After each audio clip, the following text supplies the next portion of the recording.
Jemaat yang dikasihi oleh Tuhan, bacaan kita pagi hari ini terambil dari Injil Matius 27, terkhusus ayat 11 sampai yang ke-26. Demikian sabdanya. Yesus di hadapan Pilatus.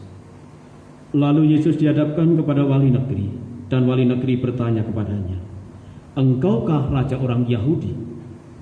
Jawab Yesus, "Engkau sendiri mengatakannya." Tetapi atas tuduhan yang diajukan imam-imam kepala dan tua-tua terhadap dia, ia tidak memberi jawab apapun. Maka kata Pilatus kepadanya, "Tidakkah engkau dengar betapa banyaknya tuduhan saksi-saksi ini terhadap engkau?"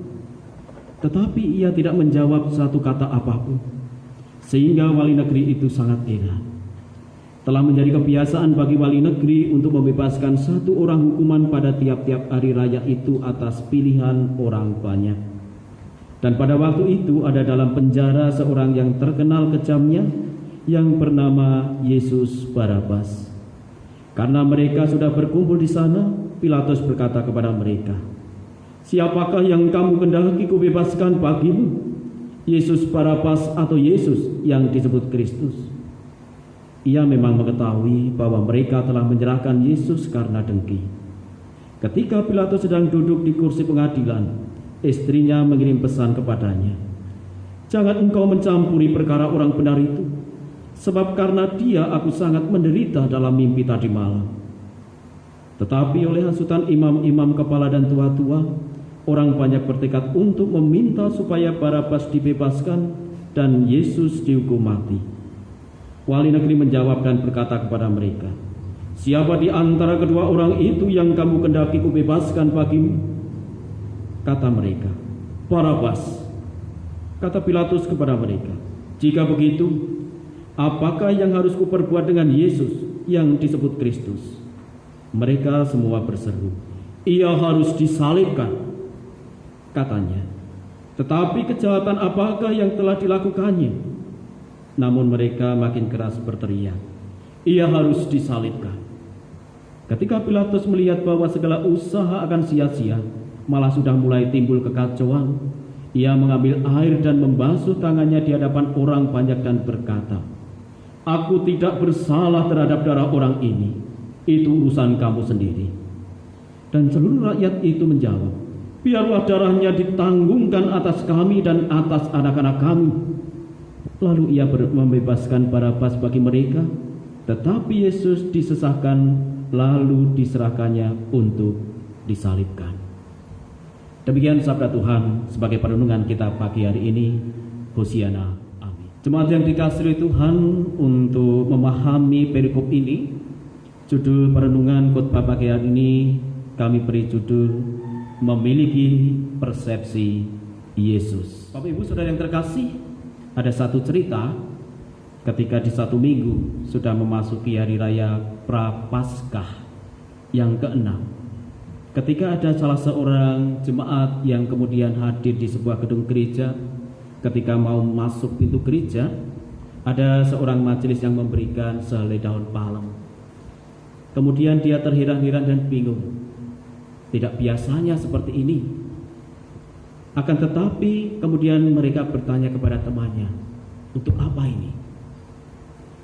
Temannya yang lain juga berkata, "Saya juga tidak tahu." Kemudian ada satu jemaat yang memberikan pemahaman dan pengertian. Ini kan Minggu Palmarum. Kita akan merayakan bersama Minggu Palmarum, yaitu dengan dekorasi yang dipenuhi oleh daun palem. Oh, begitu ya. Saya kira mau ada perayaan apa begitu, kata orang itu. Bapak Ibu Saudara yang terkasih, tentunya kita memahami seorang yang heran ketika diberi daun palem tadi. Mereka mempunyai persepsi yang berlainan. Seorang tadi yang memegang daun palem yang diberikan oleh majelis mempunyai persepsi bahwa ini akan ada perayaan sesuatu hal tertentu yang diadakan di gereja. Tapi ketika orang yang sudah paham, mereka mempunyai persepsi, oh ini kan Minggu Palmarum, kita akan merayakannya. Nah, berbicara tentang persepsi, kita akan memahami kata persepsi itu sendiri terlebih dahulu. Apa atau persepsi itu? Menurut Kamus Besar Bahasa Indonesia Purwodarminto yang saya baca, persepsi adalah proses internal seseorang dalam memberikan interpretasi berdasarkan informasi yang diterima inderanya dari lingkungan sekitarnya. Bapak Ibu Saudara yang terkasih, lebih jelasnya untuk memahami tentang persepsi ini, mari kita akan mencoba mengupas bacaan Injil yang kita dengar. Injil Matius 27 ayat 11 sampai 26 tadi menceritakan bagaimana Yesus secara pribadi mempersepsikan dirinya untuk datang di tengah-tengah dunia ini. Walaupun kedatangannya diperhadapkan dengan sikap arogansi para pemimpin agama, tokoh-tokoh agama Yahudi dan pemerintahan pada waktu itu. Di dalam cerita tadi diceritakan ketika Yesus masuk ke Yerusalem, sebelumnya singgah dulu di kota yang bernama Betfage. Betfage untuk menuju Yerusalem, kalau zaman sekarang kita mengenal Google, tentunya kita akan melihat Google Map. Kira-kira jauhnya dari Betfage ke Yerusalem itu 5,5 km. Kalaupun ditempuh dengan transportasi mobil misalnya, itu akan kurang lebih dapat ditempuh 1/4 jam lamanya. Satu cerita yang unik Bapak Ibu Saudara yang terkasih, ketika Yesus di Betfage, Yesus memberikan suatu perintah dan pengutusan kepada para murid pada waktu itu untuk menuju dan singgah kampung di depannya, yaitu kampung Betania. Di situ Yesus menyuruh dan memerintahkan kepada para murid untuk mengambil sebuah keledai betina untuknya. Dari perintah dan penutusannya ini bisa kita lihat bersama. Yang pertama adalah Yesus memperlihatkan dirinya sebagai pemegang otoritas utama dalam perintah itu. Kemudian yang kedua, memberikan kepercayaan, memberikan tugas dan tanggung jawab untuk dilakukan oleh para murid pada waktu itu.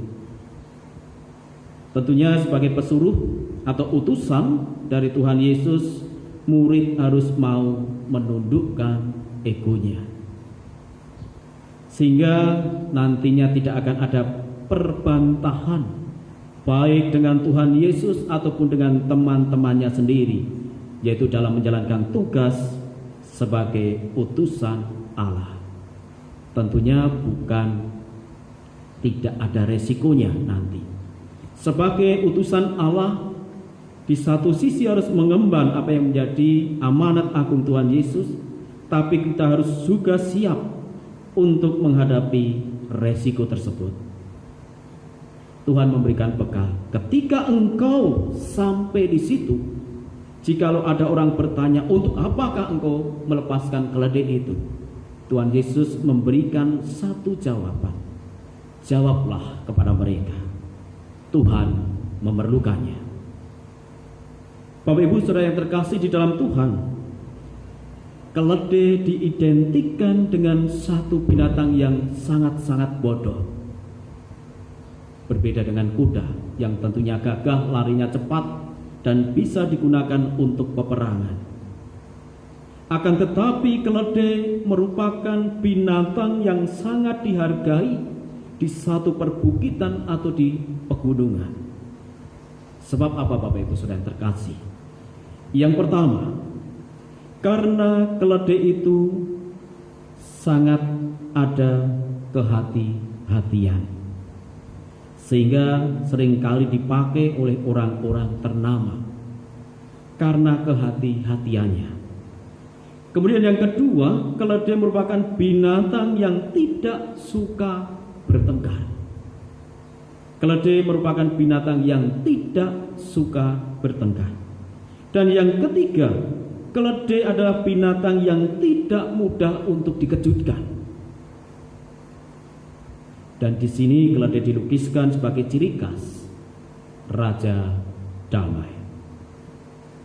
Yang menjadi pertanyaan bagi kita semua Bapak Ibu Saudara yang terkasih di Minggu Prapaskah yang ke-6 ini, Kita akan menyoroti orang-orang di sekitar Yesus ketika Yesus masuk di Yerusalem menggunakan keledai pada waktu itu. Orang-orang menyorakkan Hosiana amin, Hosiana bagi sang raja. Akan tetapi melalui perjalanan cerita ini, yang semula orang-orang meneriakkan Hosiana, sekarang berubah drastis dengan mengatakan, salibkan dia. Mengapa Bapak Ibu Saudara yang terkasih bisa terjadi seperti ini? Satu kata kuncinya, persepsi. Nah, persepsi orang-orang pada waktu itu ketika menjawab tentang kehadiran Yesus, yang pertama dari para orang-orang dan tokoh-tokoh agama Yahudi, ahli-ahli Taurat dan pemerintahan pada waktu itu, sangat mengecam kehadiran Yesus. Sebab apa? Mereka mempersepsikan bahwa kehadiran Yesus sebagai raja itu akan membahayakan jabatan mereka, sehingga mereka sangat membenci kehadiran Yesus pada waktu itu. Sehingga dari kata Hosiana kemudian beralih dengan kata salibkan dia. Kemudian satu hal yang indah dapat kita lihat dari apa yang menjadi Pilatus. Pilatus mempunyai persepsi yang lain tentang Yesus. Mulai ketika Yesus dihadapkan ke Herodes, Herodes tidak menemukan kesalahan apapun yang dilakukan oleh Yesus. Demikian pula Pilatus, ketika orang-orang menghadapkan Yesus di hadapan Pilatus, Pilatus tidak menemukan satu kesalahan yang dilakukan oleh Yesus. Apa yang dipertanyakan oleh Pilatus pada waktu itu hanya ingin mengetahui sebenarnya siapa Yesus itu sebenarnya. Ketika ia bertanya, apakah engkau raja orang Yahudi? Tuhan Yesus memberikan jawaban yang pasti, kamu sendiri yang mengatakannya. Bapak Ibu Saudara yang terkasih, adanya perbedaan penerimaan antara ahli-ahli Taurat, tokoh-tokoh agama dan pemerintahan pada waktu itu dibandingkan dengan Pilatus, itu karena persepsinya tentang siapa Yesus itu. Bapak Ibu Saudara yang terkasih, kehadiran Yesus adalah untuk mempersepsikan dirinya siapa dia sesungguhnya. Yesus menggunakan sarana yang dipakai untuk mewujudkan persepsinya. Yang pertama adalah tokoh-tokoh agama ataupun tokoh-tokoh ahli Taurat dan pemerintahan pada waktu itu. Yang kedua juga menggunakan para murid sebagai perutusannya. Yang perlu kita pahami bersama Bapak Ibu Saudara yang terkasih, sekarang bagaimana kita mempersepsikan diri kita sebagai umat Allah, dan bagaimana gereja bisa mempersepsikan sebagai sarana dan alat Tuhan di dalam mewartakan Injil kebenaran itu. Bapak Ibu Saudara yang terkasih, seperti halnya yang di atas, kita sebagai perutusan Tuhan bukan berarti tidak ada halangan dan rintangan. Seperti murid Yesus di dalam perutusannya, Yesus sudah membekali jawaban yang pasti. Tuhan memerlukannya. Bagaimana kita menghadapi zaman situasi COVID-19 ini? Kita selalu diperhadapkan dengan beberapa hal tentang kebijaksanaan gereja, tentang kebijaksanaan pemerintahan, dan juga tidak luput dari apa yang dinamakan untuk mempertimbangkan tugas panggilan gereja dan kehidupan bergereja itu sendiri. Kita harus bijaksana, dan itu tidak mudah bagi kita untuk mewartakan perutusan itu. Banyak tantangan memang. Akan tetapi marilah seperti murid Yesus, tidak mengutamakan pikirannya sendiri, akan tetapi tetap berpusat pada apa yang menjadi jawaban Tuhan untuk perutusan itu. Tuhan memerlukannya. Bagaimana kita sekarang? Apakah kita hanya berkutat diam di rumah tanpa ada perbuatan untuk menyatakan apa yang menjadi perutusan Tuhan itu sendiri? Apa yang sudah kita perbuat secara pribadi di tengah-tengah maraknya virus corona ini? Rasa takut, stres, justru itu yang akan membuat kita jatuh terpuruk. Waspada itu penting, tapi jangan melalaikan.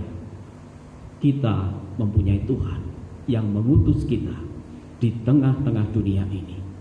Kuatkan iman saudara seperti murid Yesus. Tuhan ketika memberi perutusan kepada kita, Dia juga sudah memberikan bekal untuk kita. Penyertaannya selalu ada di dalam kita semuanya. Apa yang sudah diperbuat gereja di tengah mewabahnya virus corona ini, apakah gereja juga berdiam diri? Tidak. Pengutusan Tuhan juga disertai dengan rintangan dan tantangan. Berpegang pada Tuhan Yesus, Tuhan yang memberikan segala sesuatu bagi kita semuanya, dari saat ini sampai selama-lamanya. Tuhan memberkati. Amin.